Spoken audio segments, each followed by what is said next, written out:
Uh, we would like to welcome Mr. Richard Miller, one of the very famous breeder and judges, uh, uh, BS champions as well, many times. Um, Very famous as well, bloodline over the world, and he's also joined us before in Kuwait in a lovely talk and presentation.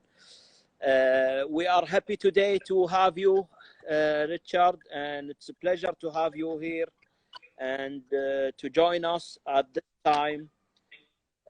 Welcome. Thank you. On behalf of all the guys. So now the guys will joining us time by time. So until they join us I will translate. طبعا يا جماعة اليوم ضيفنا صديق بطل لثلاث مرات على مستوى بريطانيا، ريتشارد ميلر، سلالة معروفة عالميا، مربي بريطاني، بالإضافة أنه هو حكم. كان ضيف عندنا في الكويت في سنة 2018، أعطانا برزنتيشن جميل، كان لقاء جميل معاه، تبادلنا من خلال الخبرات والأسئلة والطرح. اليوم معانا إن شاء الله الضيف. ودنا اليوم طبعا يا جماعة أنتم عارفين ميلر وايد معروفين في موضوع التغذية، لكن اليوم راح نطلع من باب التغذية وإن شاء الله ندش في مجال آخر اللي هو مجال التزاوج ومشاكل الإنتاج بالإضافة إلى أمور أخرى. أهلا وسهلا فيكم جميعا. أتمنى المشاركة، أن تشاركون اللايف مالنا مع بعض الأخوة الثانيين من خلال السهم اللي هو شير، تقدر تسويه مع أصدقائك اللي يكونون متابعين الحساب بنفس الوقت.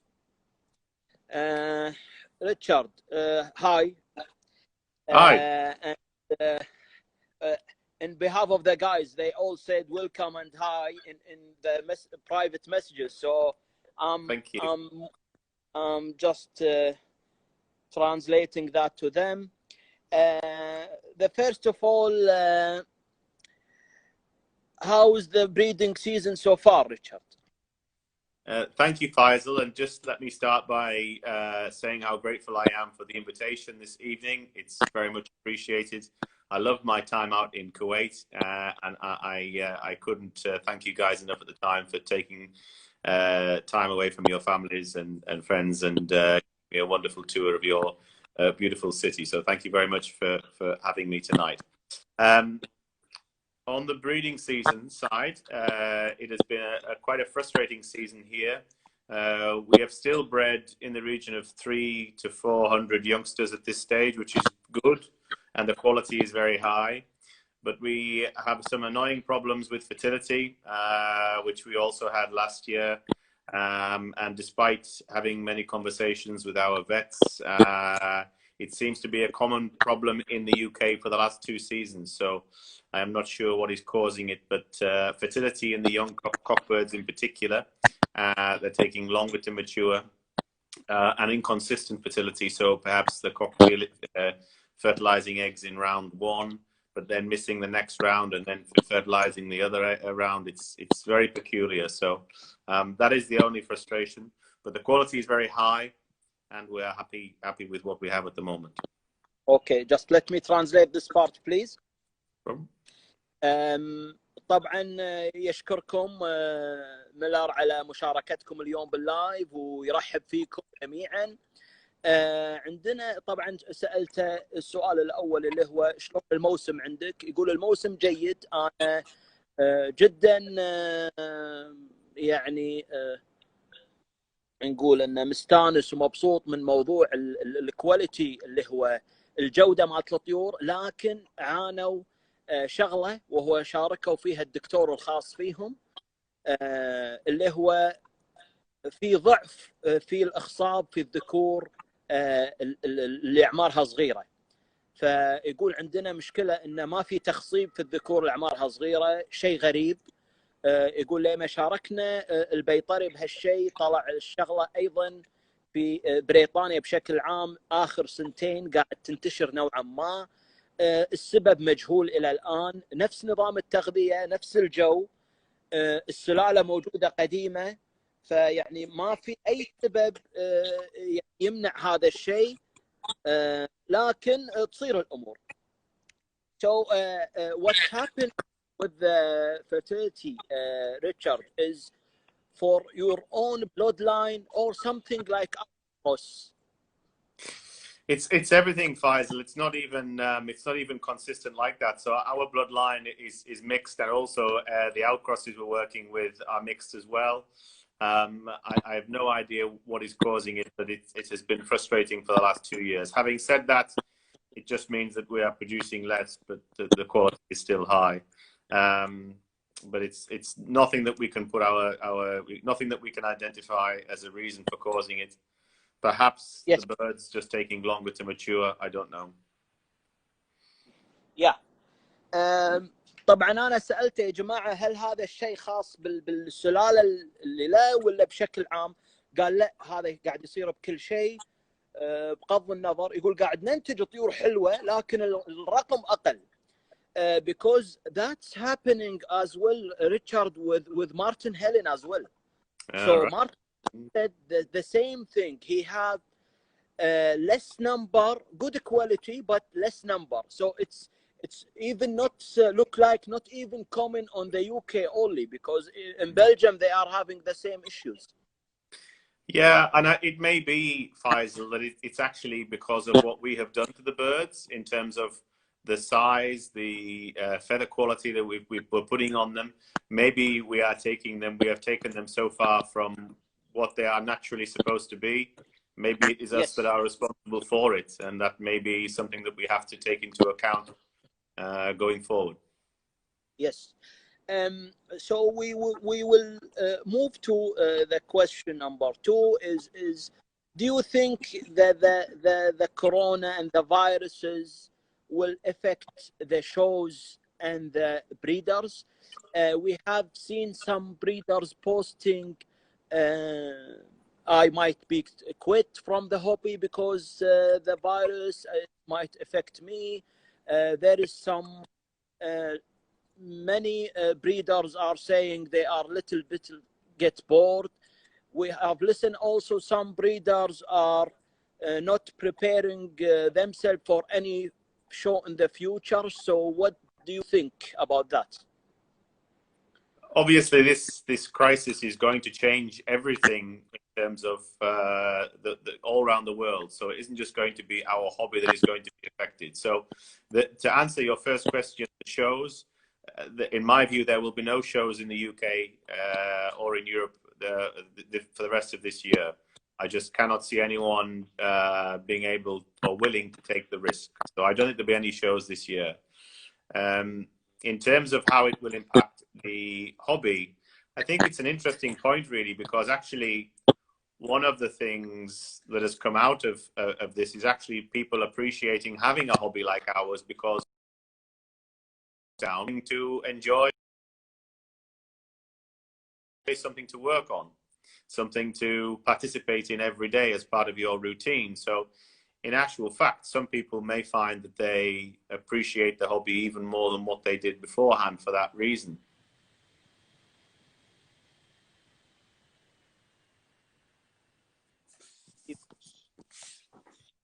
Yeah. Yeah. So, okay. You answer the first part. The second part about the shows. So you can. Yeah, I think the shows in Europe, for this year. Europe, right?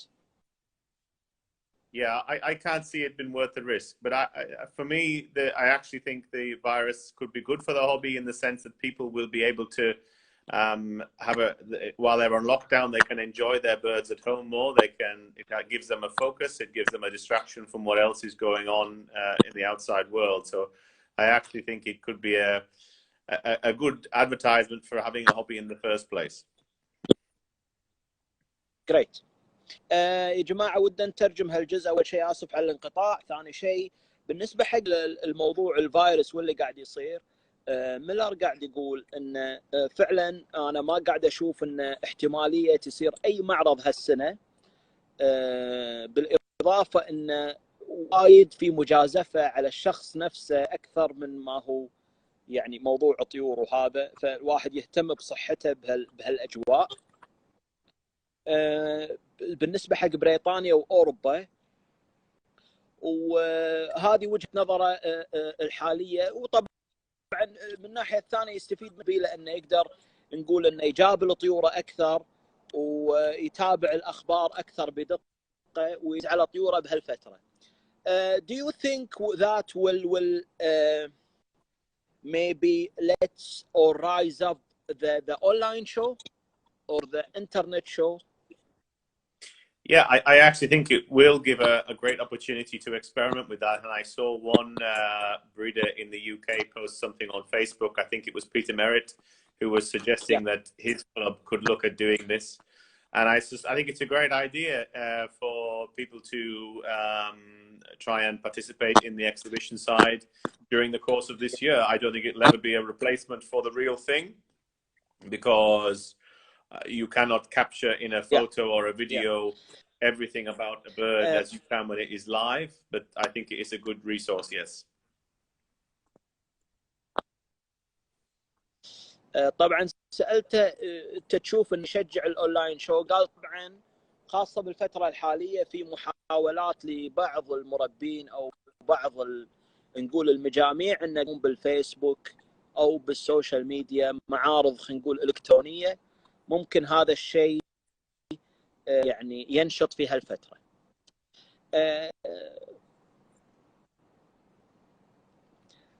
We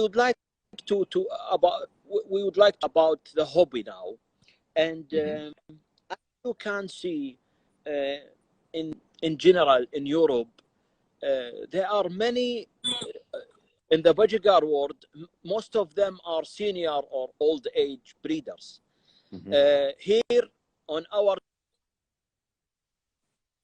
side is the opposite, or much younger than the. So do you think that will affect hobby on Europe in the future? Yeah, I think you're going to see a continued shrinking of the hobby in the UK and Europe.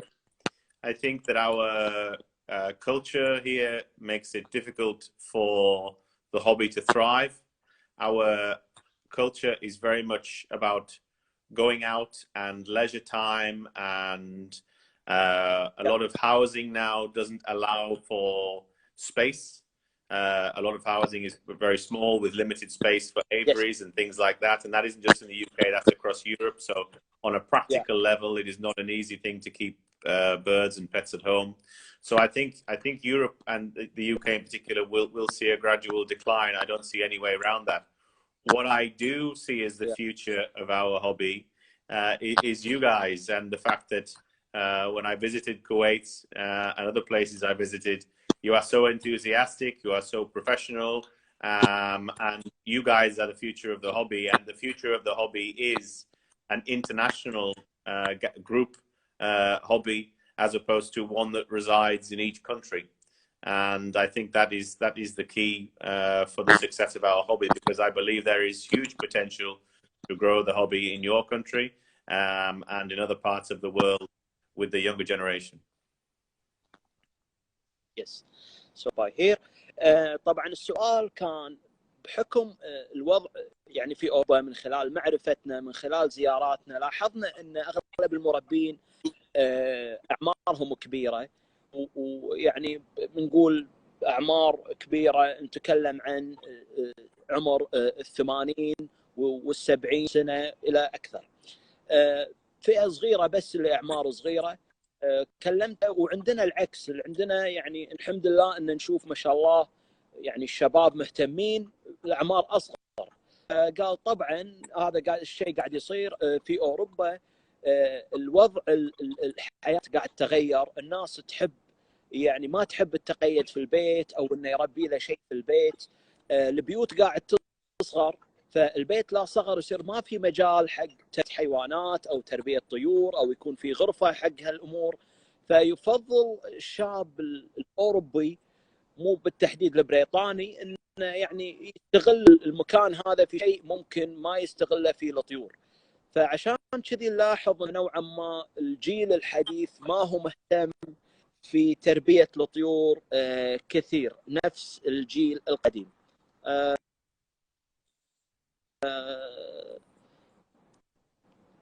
اي نعم، هذا سؤال احد ايضا. اوكي ريتشارد, we would like to move on Richard plan or Richard future plan for that. So we know now Miller breeding Enos family, clear bodies, and all these mutations. And we noticed that only last year and this year. Why this time Miller is going to these colors and mutations? Yeah. Well, by accident in one respect, and then by other respect by part of a plan. So we have always had one line within our aviary that has produced Texas clear bodies. Not very often, but every now and then it would throw one out, and that related back to an old Joe Manus line. And what normally happened is it would pop out, we would pair it back into normals, and it would disappear again. I bred one very good one, and then I put a post out on Facebook saying if anyone has any Texas clear bodies, I fancy a little bit of an experiment with them. Joe McGovern of the McGovern Partnership in the UK got in contact with me, and we arranged a project together whereby I would have a male of his from his stud, and we would pair it to the hen that we had, and we would work on a project together. That proved to be extremely successful. And then my father and I visited the McGovern stud, and I was blown away by the quality of the Texas clear body line and the albino and Lutino line that was linked to the Texas clear body project. And in my experience, in my history with this hobby, I have always gone for the quality regardless of variety. I have no real interest in variety, only the quality of the bird. But I was so surprised to see the quality and depth in this particular line, and throughout their stud in particular as well, that I wanted to try and expand that through our birds. So I purchased some more clear bodies, not particularly amazing birds, but just from the best. I always ask for what is the father, what is the mother, and I got some very well-bred birds. Those birds linking into ours is produced some wonderful, wonderful birds. But the Enos have come out by accident, Faisal. So one pairing is a Texas clear body cock to a cinnamon grey green hen, and they are producing Lutinos, lacewings, dilutes. Okay.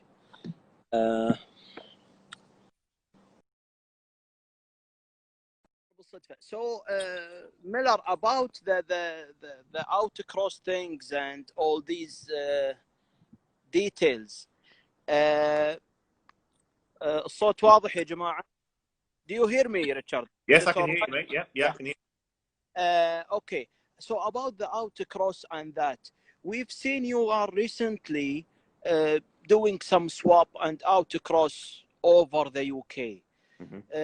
So do you think the outcross always improving the stud?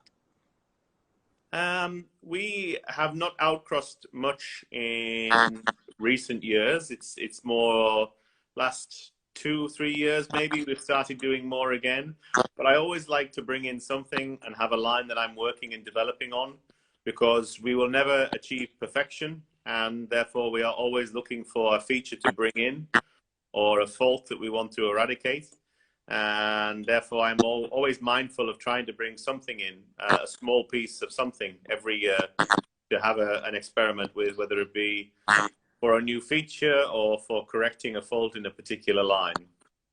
And effectively, when I am looking for an outcross, I am looking for at the whole stud of birds that are there, and I am looking for the feature that I like in the whole stud, and therefore I am trying to buy a bird that is from the line that I think will bring that feature into my birds.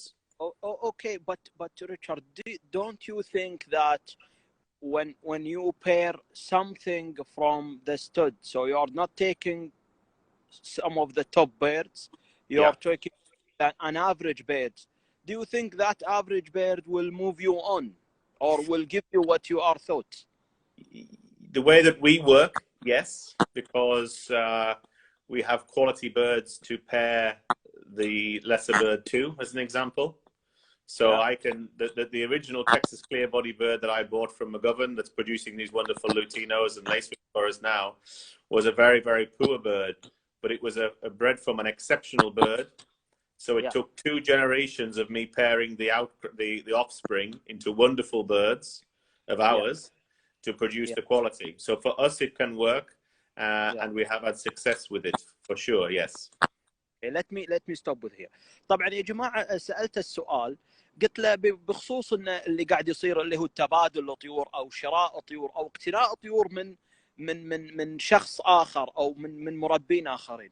قلت له تشوف هذا الشيء صحي وهذا الشيء قاعد يفيدك كمربي؟ قال طبعا انا هذا الشيء توني سويته من 2 سنين بس، مو من قبل.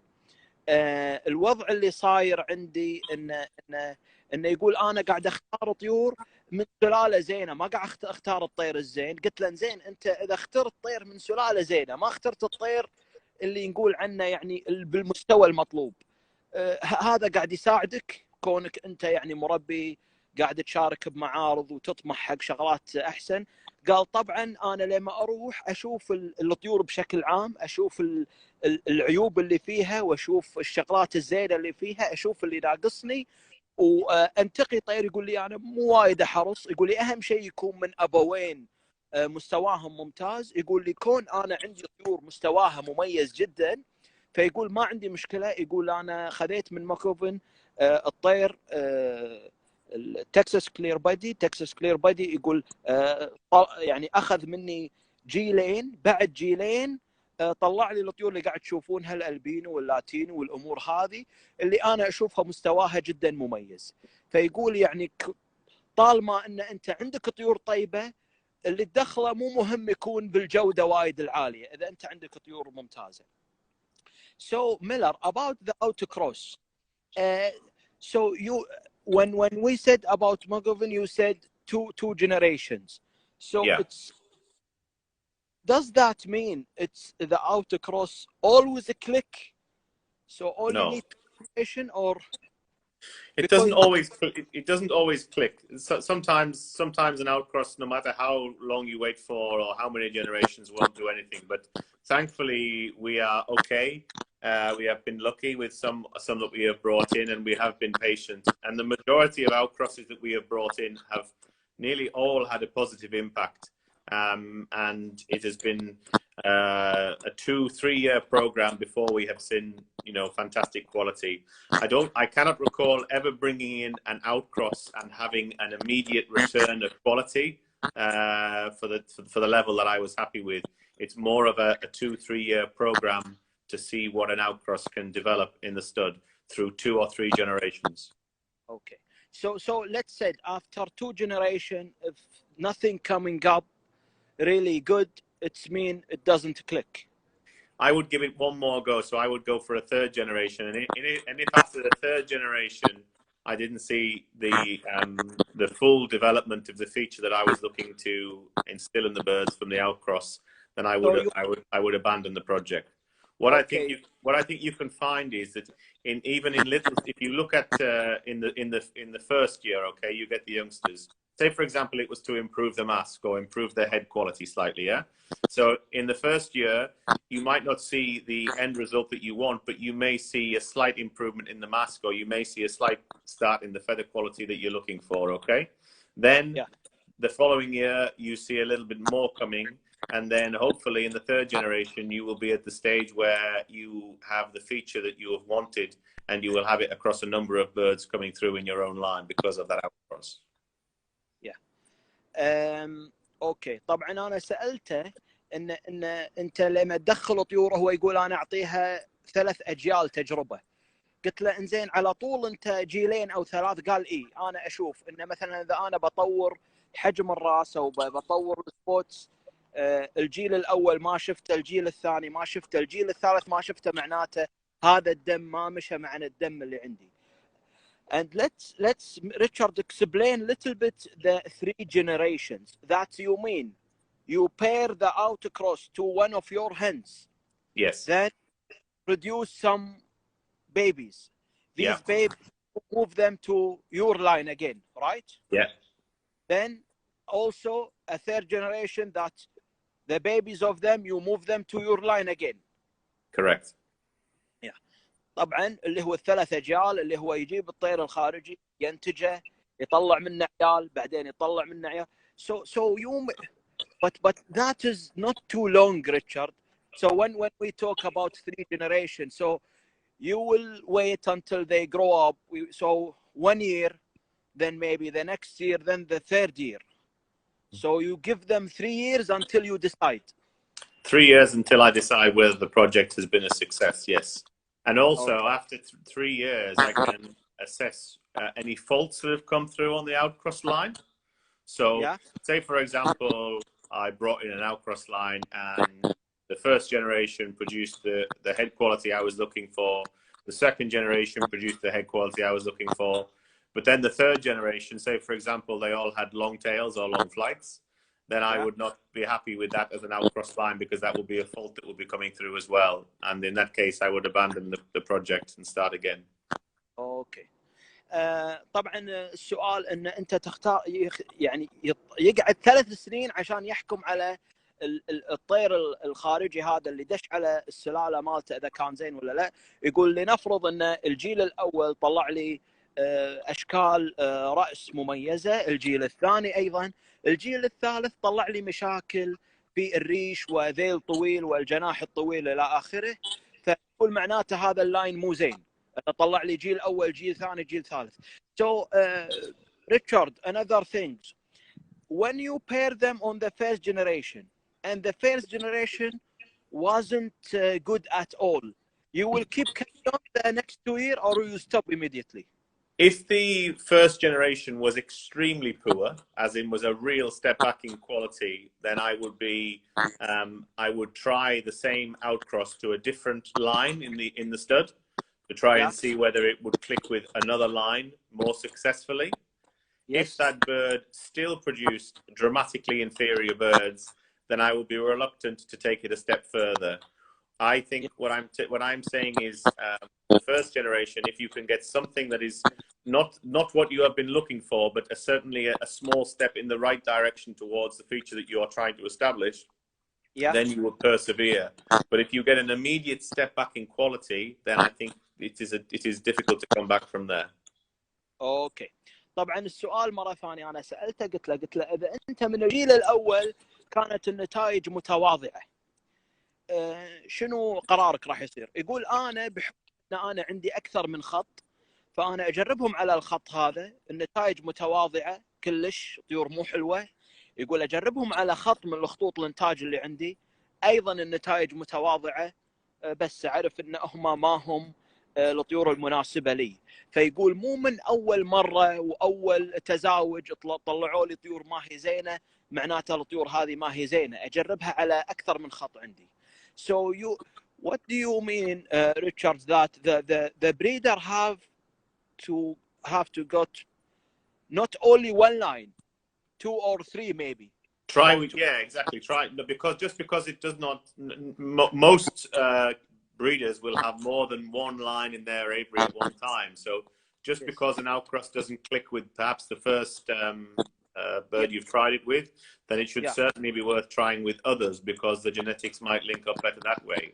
And I think the best example of this, Faisal, is if you think about it, how many best in show winning birds can people say, oh, that bird was bred from a miller bird, or that bird was bred from a Lutolf bird?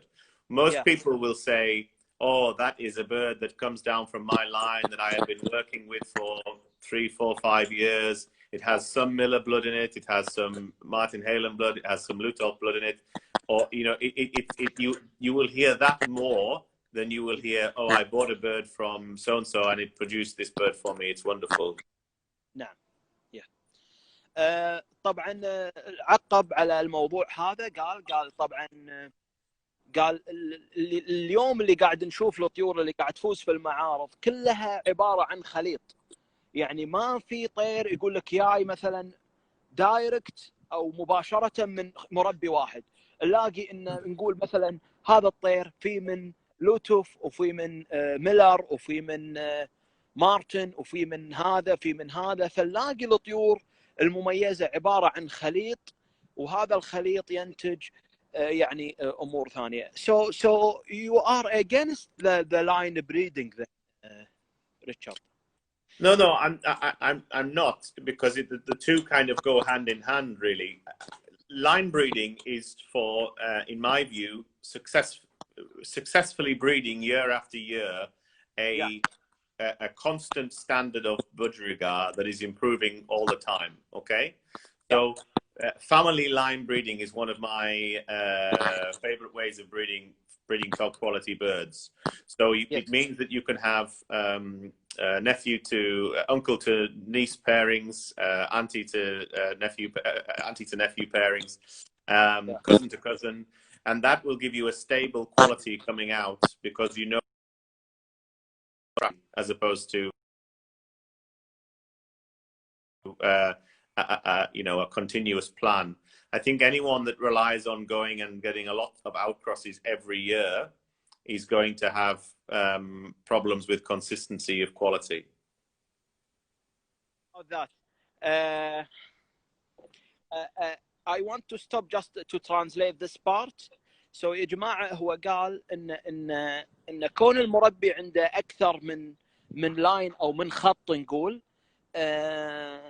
ويجرب مثلا الطير الخارجي على هالخط وممكن يشوف النتيجة الأفضل.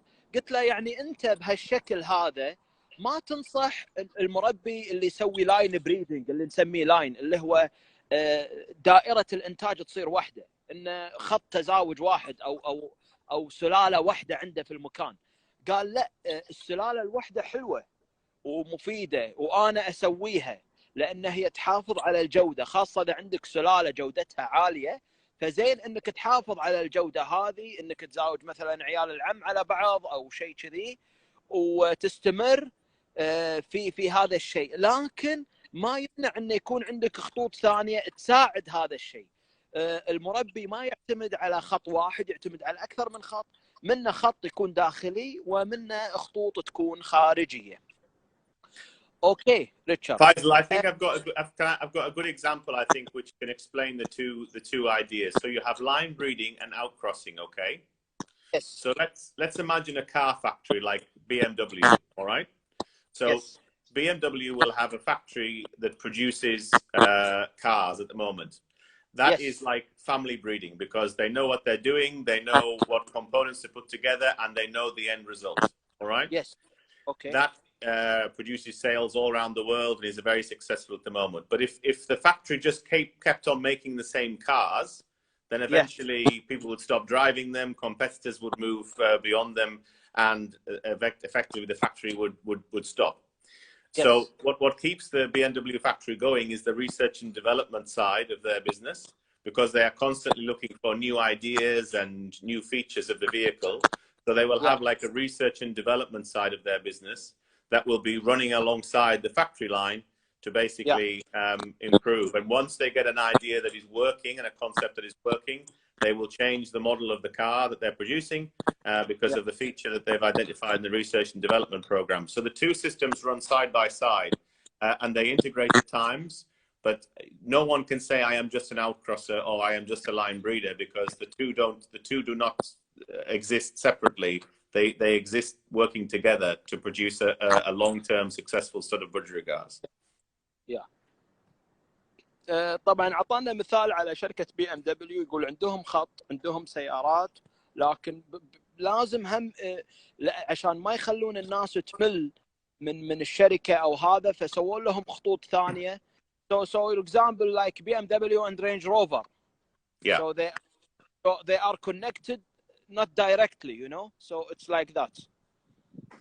Yeah, it's like BMW will have a research department, like electric cars, for example. So they will have a research department working on electric cars. So eventually, BMW will start to manufacture more and more electric cars because they have started in the research and development side. So your research and development side is your outcrossing, and your line breeding is your production, basically the majority of what you produce per year. Yes.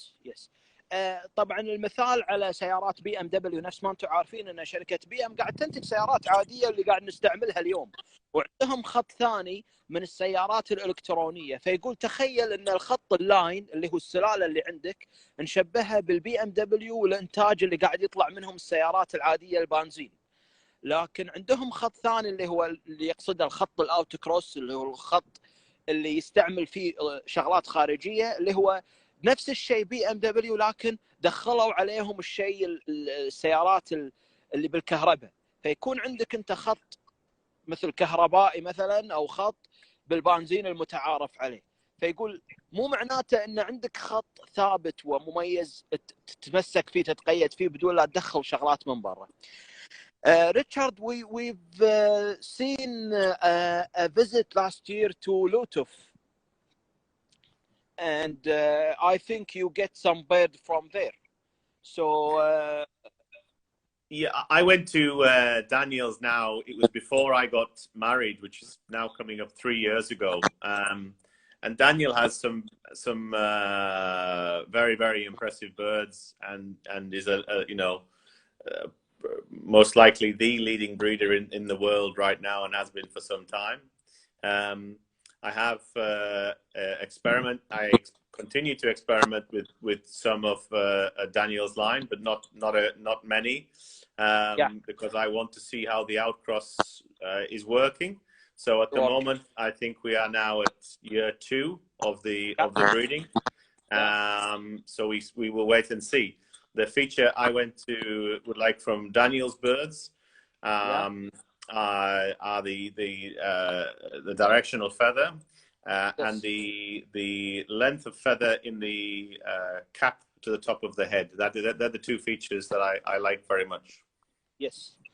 So until now, for the second year, is nothing as you wish. This year there is a grey-green, which for me is very, very nice.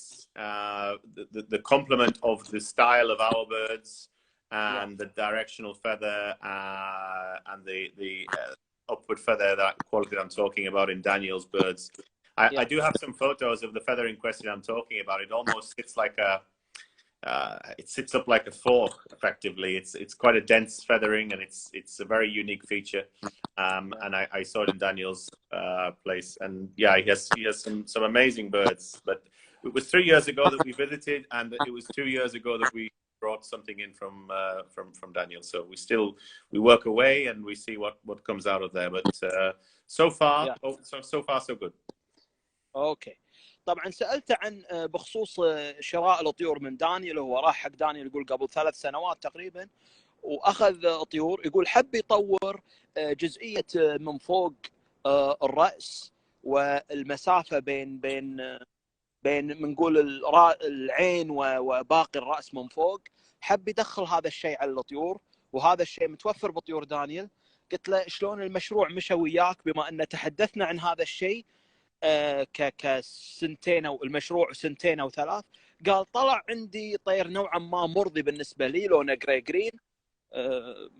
يقول عندي صوره له، لكن يقول ان شاء الله يعني يقول نوعا ما انا راضي الحين على التبادل هذا، مو التبادل، نقول الشراء هذا نوعا ما، يعني حصل له طير نوعا ما اللي يبيه هو. Okay, Richard. When we talk about our hobby, when you want to get a good bird on the budgies, you have to pay a lot.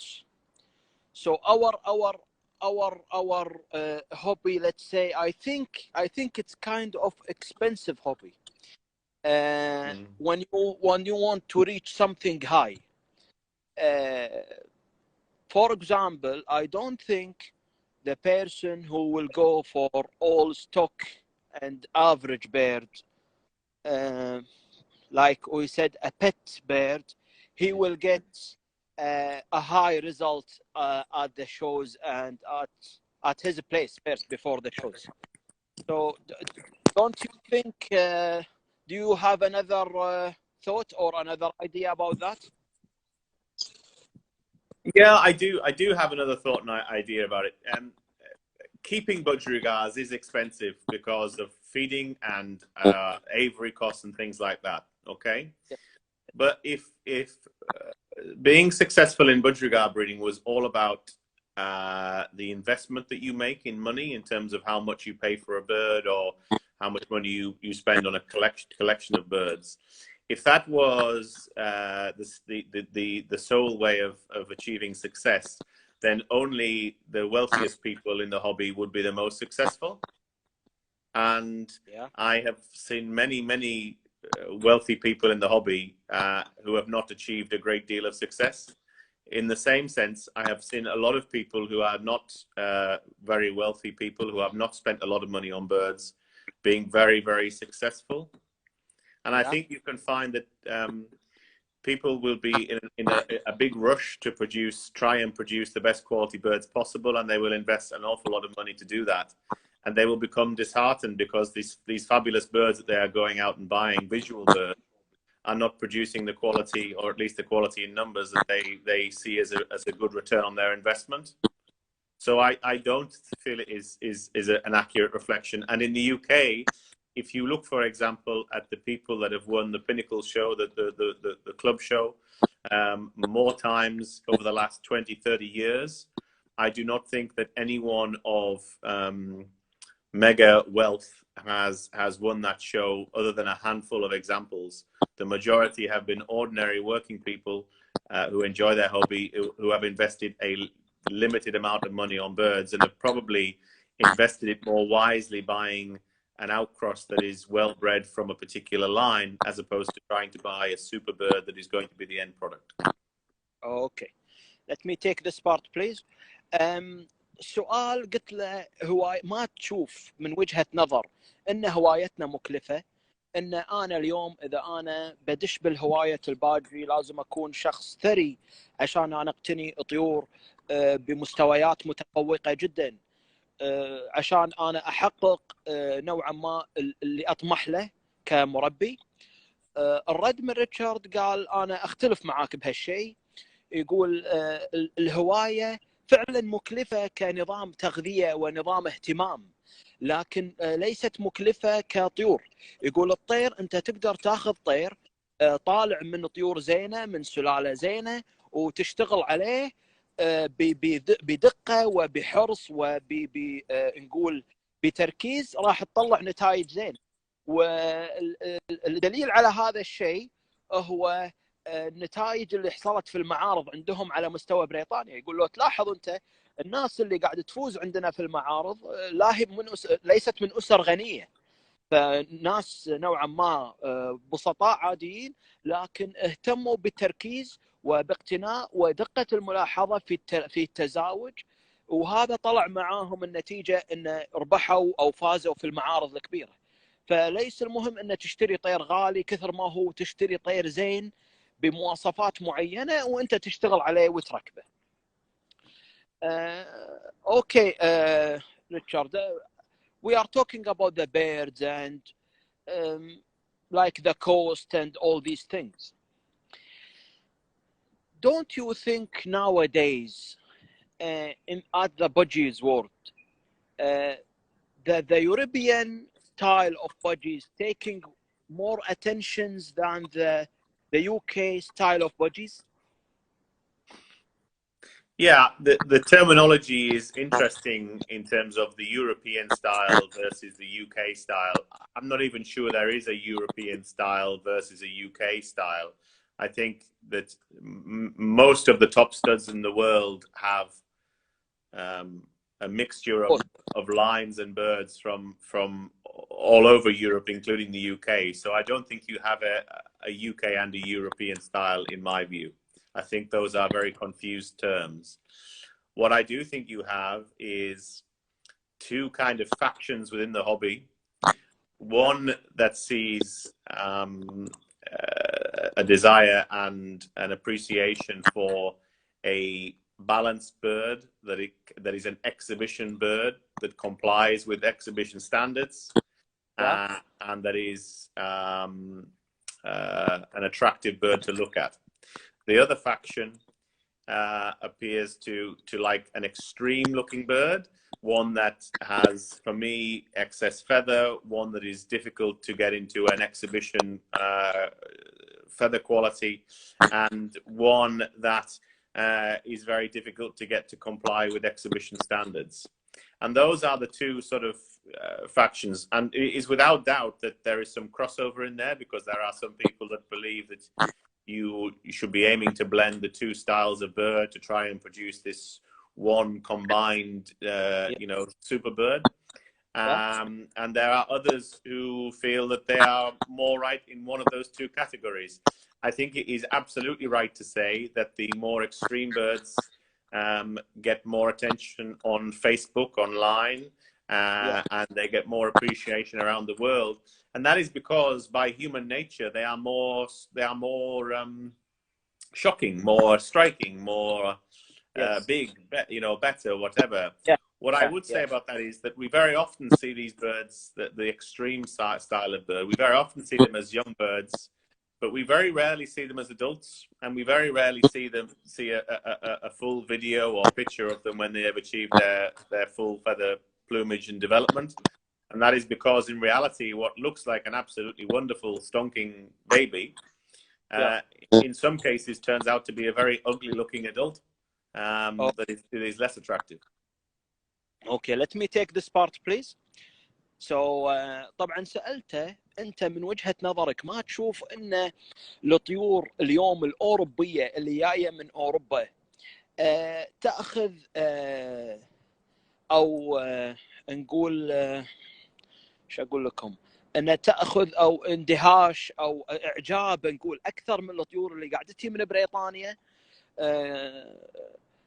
قال أنا ما أشوف أن هذا طير أوروبي وهذا طير بريطاني. الطيور كلها فيها خليط، يعني اللي بأوروبا أكيد مدخل شيء من بريطانيا، واللي من بريطانيا أكيد مدخل شيء من أوروبا. يقول اللي الفرق بين هني وهني أن اللي دارج في أوروبا الطيور الضخمة الكبيرة، وفي بريطانيا نوعا ما الطيور اللي شوية نقول يعني أنعم، نقول أنها ما فيها الضخامة والريش الأوروبي. يقول لازم المربي يراعي شغله ان ليست الضخامه هي التميز، يعني الموضوع مو بس ضخامه وبس. ويقول احنا اللي شفنا بهالشيء هذا بالمعارض ان اللي قاعد تفوز مو اكبر طير كضخامه، بالعكس يعني في طيور مرتبه تكون.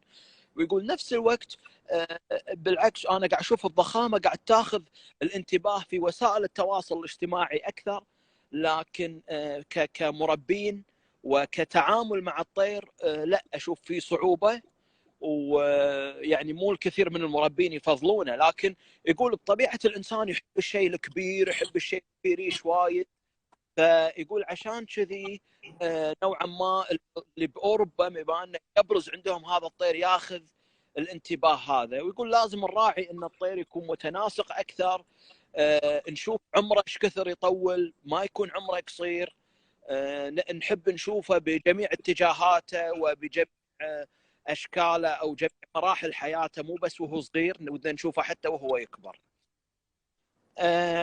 اوكي ريتشارد، I have a short experience on some of the finches, like the zebra finches, and you have seen like early stud of zebra finches and all that. On the zebra finches, on the early days on the zebra finches, we used to get birds from Netherlands. So we have like every week maybe 2 shipments from Netherlands, which is mutations like the orange and this stuff of zebra finches. And after a few years, the suppliers start to bring the English zebra finches. So the breeders nowadays, or on the early days, they mix them together and they get a result of a very nice style zebra finches, which is hard to find them even on England and on Netherlands. So something unique and something which is very special. On the budgies, I've known some breeders did that. So they bring, like, for example, a Jomanus bloodline and an old stud UK bloodline. He mixed them together, but they didn't get the results that they were happy with. So don't you think that because they didn't choose the best bird from the both sides? So when I talk about the zebra finches, they choose the best on which is on Netherlands and the best which is on UK. But on the both side, I didn't notice that or seen that a breeder choose the best from here and the best from here. Yeah, I think that the word best is interesting, because best, if it was all about putting the best male to the best female, or the best bird from my stud to the best bird of Daniel's stud, then we would just do it, and we would do it without hesitation, and we would enjoy the results for the rest of our days. It is not that straightforward, because I think when I think about best, I think about the best line. For example, the line that produces quality in numbers and that is most consistent in my stud. So it may be possible that I have a top bird that is from the best line, and that would obviously be a very, very desirable bird for someone to use, or for me to work with that particular bird. But it also is particularly plausible for me to have a non-top bird from my best line that can be combined with someone else's to achieve something. And I think actually probably someone like Daniel is a good example of someone who has achieved that, Faisal, with the UK bird and the European bird, because he has managed to combine the two styles. He has used birds like Keith Humphreys, the Dennis Spruce line, not Keith Humphreys, Keith Moorhouse, sorry, Dennis Spruce birds. He has managed to produce, a bird that combines the two, so it can be done successfully for sure. Yeah. طبعا السؤال اللي طرحته ان انت ما يعني في الزبرة فينش احنا شاهدنا شغله، يعني كون انا لي بعض التجارب مع الزبرة فينش او عاشرت I think the voice ran again. Hi again. Sorry about that. طبعا اللي ذكرته ان قصة الزبرة فينش قلت له انه ما طبقت في عالم الباجي بحذافيرها، لان ما شفنا واحد اخذ افضل شيء من بريطانيا وحطه على افضل شيء من اوروبا. لا، هو الموضوع مو بهالسهوله، مو معناته انك انت تاخذ افضل طير مني انا اللي تبيها، لكن الموضوع هو او المقياس هو على الانتاج العام او الطيور بشكل عام، او النتائج العامه في الطيور. وافضل مثال لهذا الشيء دانيال لوتوف من الناس اللي يروح يحرص على انه ياخذ افضل طير من كل مكان بغض النظر عن الدوله. فبمجرد انه ياخذ هذا الطير يحطه ينتجه، قاعد نشوف الانتاج اللي عنده، فمو معناه وتذبذب في الانتاج اللي عنده، لاحظ انه مره زين ومره كذي. فالموضوع ما هو بالسهوله او ما هو نفس طريقه او تفكير الفنشز نفس ما نقول. فالموضوع جدا مختلف بخصوص الباجي. Richard, what do you think we will see in the future on the budgies? Do you think we will see a new shape, new style, something new, or just the same style? I think for me, I think the trend is moving towards going back to a balanced bird, as opposed to pushing forward for bigger and more extreme features and things like this. I think that there is an appreciation more and more for a stylish bird that is attractive to look at and that is sustainable to breed, as opposed to something that you go onto your Instagram or Facebook and go, oh my God, that is the biggest, most amazing, scariest looking thing I've ever seen in the world.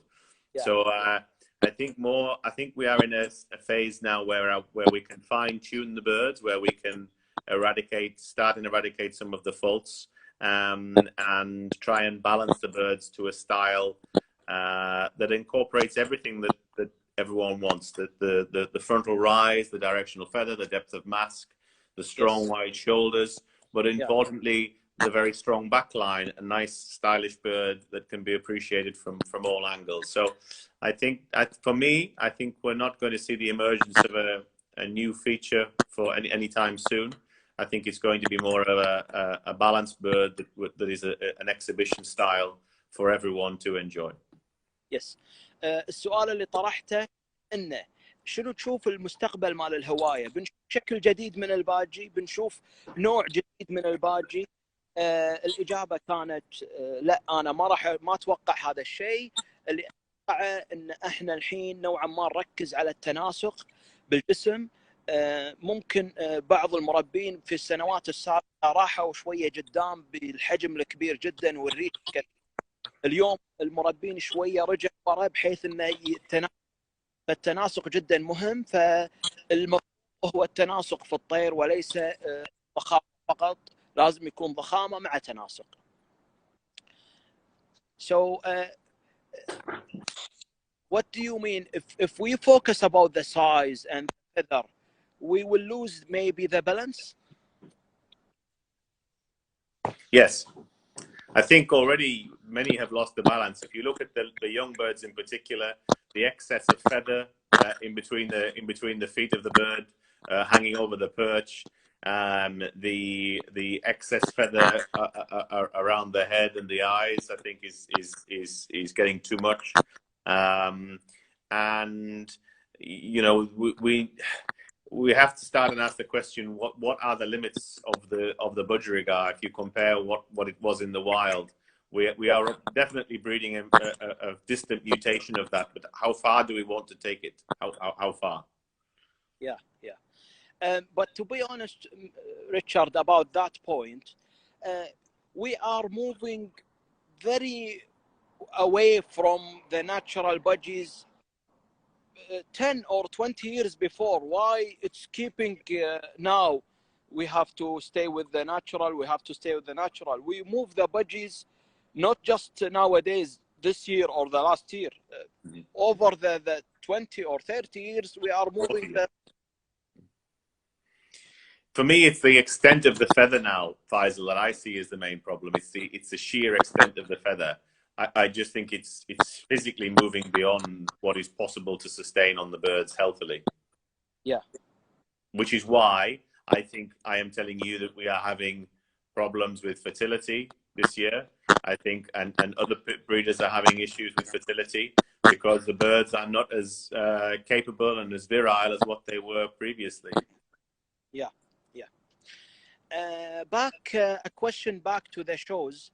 Why Richard Miller used to go only for 2 shows? There are many breeders over the UK are taking the birds show to the show, maybe 10 or 20 shows. Miller only focus on a local show, and then he go to the BS. So why his show team not moving around the UK? Very, very good question. I could be cheeky and say because I'm lazy, but I'm not. Two aspects really. One is time. I have many other things in my life other than budgies, and it's time to have the effort to prepare for all these shows.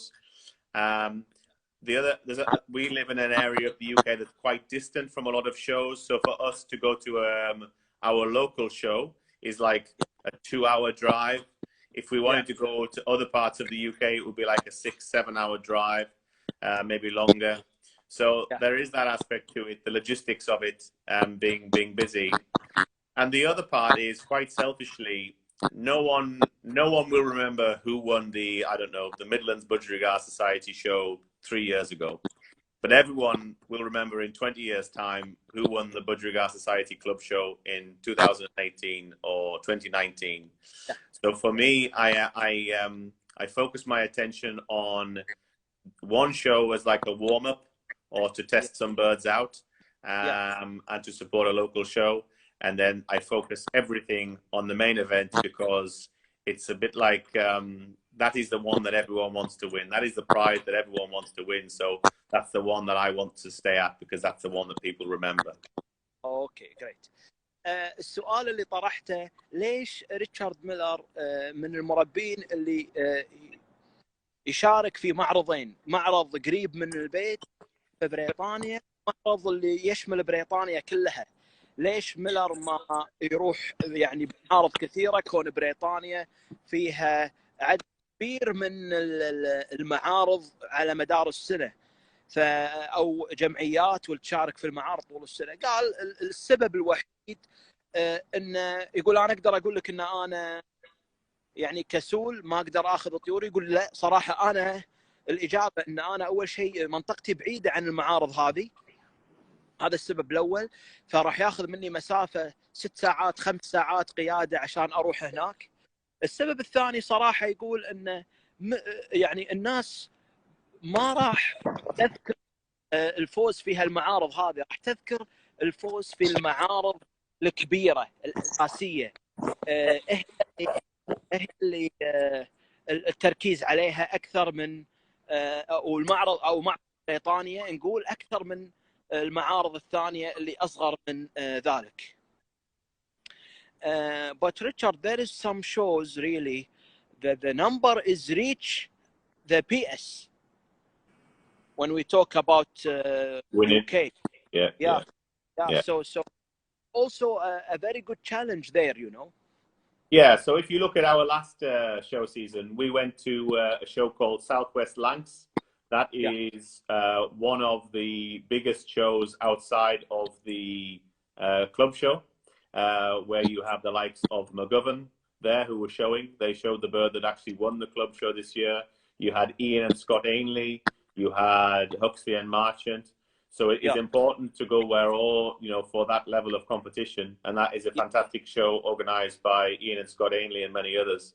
So it is important to make sure that you try and get to one show that is competitive as well. So yes, I appreciate that. But the club show will always be special. It's a bit like Crufts, you know what I mean? For dogs, that in the dog world, it just has that, I don't know, it has that special level for us to achieve that. So that's the one that's the most attractive. But when the club show was later on in the show calendar, we were able to do more shows. But now, because it is in September, October, it means that if we want to prepare our birds properly for the show, we can't really show them at other shows. So it's difficult. Yes. يا جماعه طبعا انا رديت سالت قلت له في معارض هم ايضا كبيره في بريطانيا، قال فعلا في معارض كبيره فيها اسامي كبيره مشاركه، لكن يقول الوقت الضيق اللي من هني وهني، فانا افضل صراحه معرض الكبير افضل لي من المعارض الاخرى، فعشان كذي انا اتجهت على هذا الشيء. Richard, we are coming to the end. I have some few questions, but you already mentioned that on your presentation about your nest box or how many youngest you are breeding every year.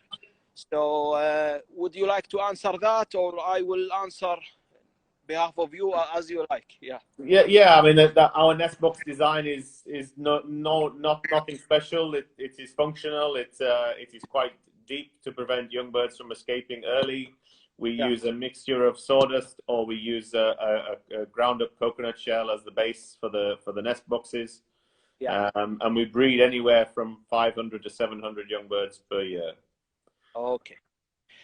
طبعا الاجابه على سؤالين بشكل سريع. ليش يستعملون الصناديق الخشبيه؟ يقول احنا صممناها تكون عميقه عشان الفروخ ما يطلعون في وقت مبكر، بالاضافه الى ان الانتاج تقريبا ما بين 400 الى 500 كل سنه.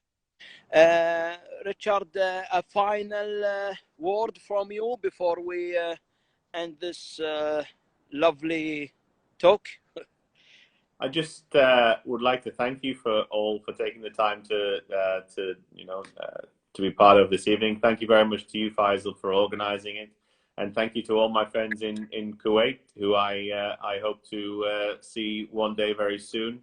But I think this concept of virtual meetings and presentations and question and answer sessions is very important. And I think that given the current COVID-19 crisis and things like this is exactly the kind of thing we can use to enjoy our hobby and remain social and engaged with our fellow fanciers. Yes, yes. Thank you very much, Richard. And sorry about the losing and coming again about the signal. Okay. It's not Okay. Appreciate joining us today, and we are wishing you all the best on the breeding season, and we hope to see you soon as well. Great. Thank you very much. Okay. Bye-bye. Bye. Bye. Bye.